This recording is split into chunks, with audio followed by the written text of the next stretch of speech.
የሚል ብዙ ነው። ግን መኪና ሁሉ አያደርስህም። የሁሉን ስብከት መስማት የለብህም።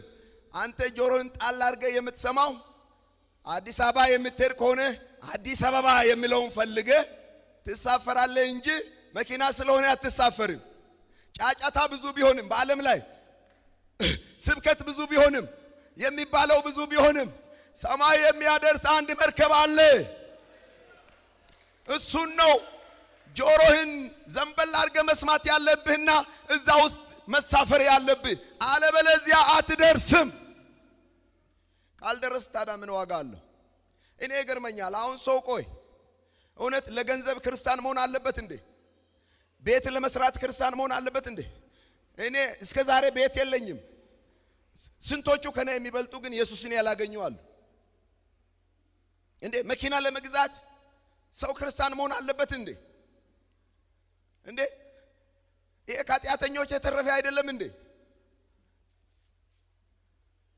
አራ ሰው ክርስቲያን መሆን ካስፈለገ ሰው ማመን ካስፈለገ መንግስተ ሰማያት ለመግባት ነው። ከዛ ውጪ ምን ያደርጋል? ሰው ዓለምን ሁሉ ቢያተርፍ ነፍሱን ቢያጎድል ምን ይጠቅመዋል? በሰራ ምን ይጠቅማል? እዚህም ላይ ተኛ ምን የመሰለ ስፖንጅ ላይም ተኛ።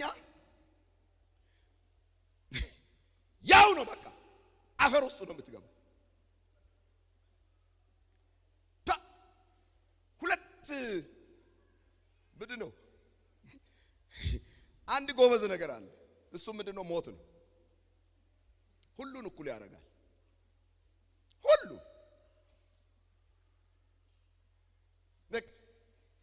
ሲመጣ ይሄ ባለ ሀብት ነው አይልም፣ ይሄ የተማረ ነው አይልም፣ ይሄ ባለ ማዕረግ ነው አይልም።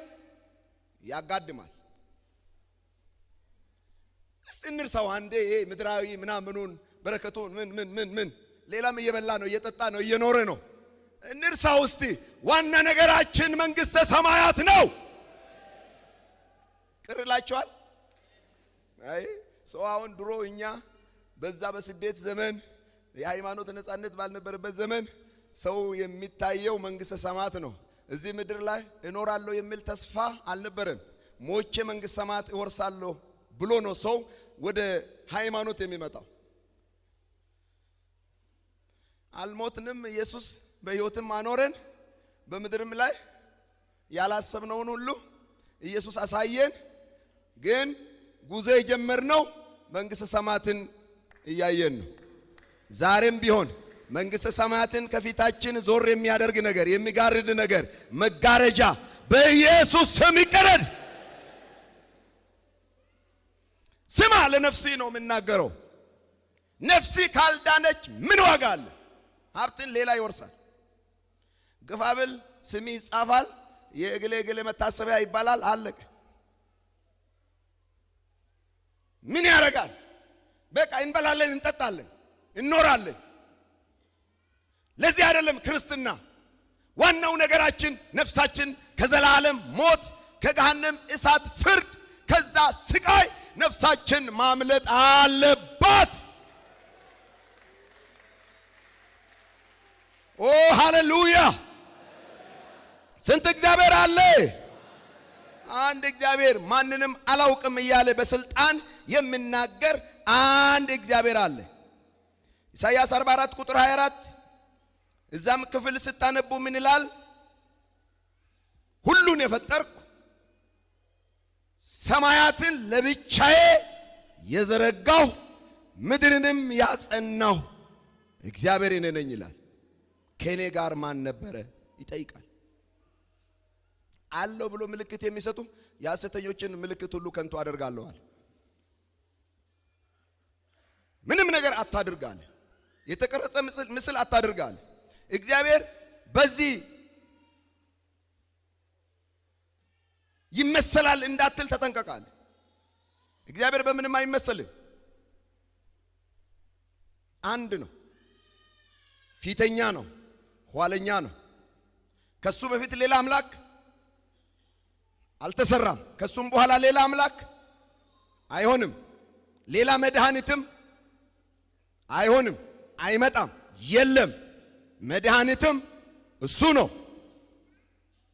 ኢሳይያስ 41 ቁጥር 4 ላይ እንዲህ አለ፣ እኔ እግዚአብሔር ፊተኛው በኋለኞችም ዘንድ የሚኖር እኔ ነኝ አለ። ፊተኛ ነኝ አለ። ወደ ኋለኞችም ስትመጡ አሁን እኛ ባለንበትም ዘመን ከኛም በኋላ ራሱ ነው። በቃ ወደዛ ብትሄዱ እሱ ነው። ወደፊትም ብትሄዱ እሱ ነው። ሁሉንም ጠቅልሎ ያዘ። ሌላውን የት እናስቀምጥ ታዲያ? የት እናስገባ? እግዚአብሔር ይመስገን። ትንቢተ ሚልክያስ ምዕራፍ 2 ቁጥር 10 ላይ ለሁላችን አንድ አባት ያለን አይደለምን? አንድ አምላክስ የፈጠረን አይደለምን ይላል። ያንዱ እግዚአብሔር። እቺን ደግሞ አነባታለሁ። እግዚአብሔር ይመስገን። ትንቢተ ኢሳይያስ ምዕራፍ 40 ቁጥር 25 እና 26ን አነባለሁ። እንግዲህ ይተካከለው ዘንድ በማን መሰላችሁኝ ይላል ቅዱሱ። አይናችሁን ወደ ላይ አንስታችሁ ተመልከቱ። እነዚህን የፈጠረ ማን ነው? ሰራዊታቸውን በቁጥር የሚያወጣ እርሱ ነው። ሁሉንም በየስማቸው ይጠራቸዋል። በኃይሉ ብዛትና በችሎቱ ብርታት አንድስ እንኳን